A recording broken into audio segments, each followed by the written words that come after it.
Mala Gospojina je praznik radosti i nade. Spada u takozvane nepokretne praznike jer se uvek proslavlja istog datuma, 21. septembra. Crkva ovim praznikom podsjeća da je rođenje Bogorodice uvod u sve ono što će uslediti, rođenje Isusa Hrista i spasenje čovečanstva. Vernici će obeležiti ovaj praznik odlaskom na liturgiju i sprovođenjem niza običaja, a mnogi ne znaju da li će se ogrešiti ako se na ovaj dan ne pridržavaju pravila posta. Na Malu Gospojinu se ne posti, osim ako taj dan padne u sredu ili petak. Tada vernici poste po pravilu crkve, na vodi. Dakle, ovo nije strogi postni praznik poput Velike Gospojine ili Božićnog posta, već dan u kome vladaju praznična radost i okupljanje porodice.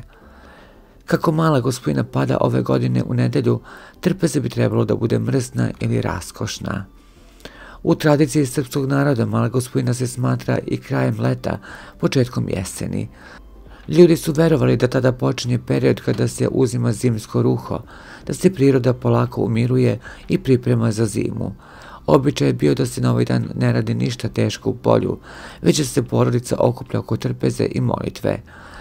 Mala Gospojina je dan koji posebno cvetkuju devojke i žene. One obavezno odlaze u crkvu na liturgiju i upućuju molitve Presvetoj Bogorodici koja je zaštitica žene i dece.